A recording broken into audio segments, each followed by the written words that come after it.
ಪ್ರಿಯರೇ, ದೇವರು ಒಳ್ಳೆಯವರು, ಒಳ್ಳೆಯದನ್ನೇ ಮಾಡುವವರಾಗಿದ್ದಾರೆ. ನಮ್ಮ ಜೀವಿತಗಳಲ್ಲಿ ನಾವು ದೇವರ ಚಿತ್ತವನ್ನು ಹುಡುಕುವುದು ಬಹಳ ಬಹಳ ಬಹಳ ಮುಖ್ಯ. ದೇವರ ಚಿತ್ತವನ್ನು ನಮ್ಮ ಜೀವಿತದ ಅವಧಿಯಲ್ಲಿ ನಾವು ದೇವರ ಚಿತ್ತವನ್ನು ಹುಡುಕಬೇಕಾಗಿದೆ. ಮನುಷ್ಯನ ಅತ್ಯಂತ ದೊಡ್ಡ ಮಾನ ಮತ್ತು ಭಾಗ್ಯ ಏನಪ್ಪ ಅಂತಂದರೆ ಅದು ದೇವರ ಚಿತ್ತದ ಪ್ರಕಾರ ನಡೆಯುವಂಥದ್ದು. ಒಂದು ಸರಿ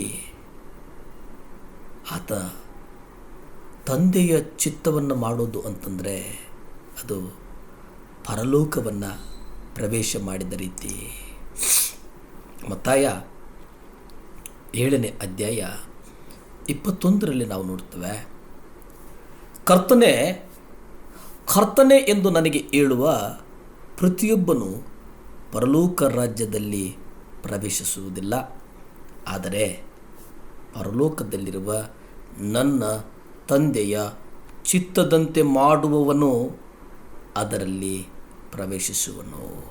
ಇಲ್ಲಿ ದೇವರ ಚಿತ್ತವನ್ನು ಮಾಡುವವರು ತನ್ನ ನಿಜವಾದಂಥ ಸಹೋದರ ಮತ್ತು ಸಹೋದರಿಯರಾಗಿದ್ದಾರೆ ಅನ್ನುವಂಥದ್ದನ್ನು ನಾವು ಗ್ರಹಿಸಬೇಕಾಗಿದೆ.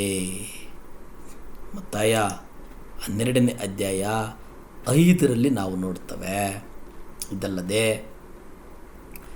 ಸಬ್ಬತ್ ದಿನಗಳಲ್ಲಿ ಯಾಜಕರು ದೇವಾಲಯದಲ್ಲಿ ಸಬ್ಬತ್ತನ್ನು ಅಪವಿತ್ರಪಡಿಸಿದರೂ ನಿರಪರಾಧಿಗಳಾಗಿದ್ದಾರೆಂದು ನೀವು ನ್ಯಾಯ ಪ್ರಮಾಣದಲ್ಲಿ ಓದಲಿಲ್ಲವೇ? ಇಲ್ಲಿ ದೇವರು ಮನುಷ್ಯರನ್ನು ತನ್ನ ಚಿತ್ತವನ್ನು ಮಾಡುವುದಕ್ಕೋಸ್ಕರ ಪಾಪದಿಂದ ಬಿಡಿಸಿದನೆಂದು ಪೇತ್ರನು ಹೇಳ್ತಾನೆ. 1 ಪೇತ್ರ 4ನೇ ಅಧ್ಯಾಯ 12ರಲ್ಲಿ ನೀವು ನೋಡೋದಾದರೆ, ಪ್ರಿಯರೇ, ನಿಮ್ಮನ್ನು ಶೋಧಿಸುವುದಕ್ಕೆ ಅಗ್ನಿಯಂತಿರುವ ಪರಿಶೋಧನೆಗಾಗಿ ನೀವು ಆಶ್ಚರ್ಯಪಡಬೇಡಿರಿ. ಅಪೂರ್ವವಾದ ಸಂಗತಿ ನಿಮಗೆ ಸಂಭವಿಸಿದೆಂದು ಯೋಚಿಸಬೇಡ್ರಿ. ಇಲ್ಲಿ ದೇವರು ಈಗಾಗಲೇ ಯೋಚಿಸಿರುವಂಥ ಒಂದು ಮಾರ್ಗ, ಆ ಮಾರ್ಗದಲ್ಲಿ ನಡೆಯುವುದಕ್ಕೆ ವಿಶ್ವಾಸಿಗಳು ಯೇಸು ಕ್ರಿಸ್ತುವಿನಲ್ಲಿ ನೂತನ ಸೃಷ್ಟಿ, ಅದಕ್ಕೆ ನಾವು ನೋಡುತ್ತೇವೆ ಕ್ರಿಸ್ತನಲ್ಲಿ ನೂತನ ಸೃಷ್ಟಿ. ಎಫೆಸ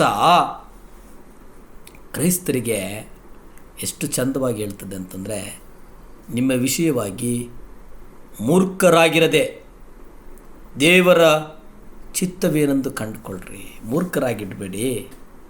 ನಿಮ್ಮ ವಿಚಾರದಲ್ಲಿ ದೇವರ ಚಿತ್ತ ಏನಿದೆ ಅದನ್ನು ಮೊದಲು ಹುಡುಕಿ, ಅದನ್ನು ಮೊದಲು ಕಂಡುಕೊಳ್ಳಿ.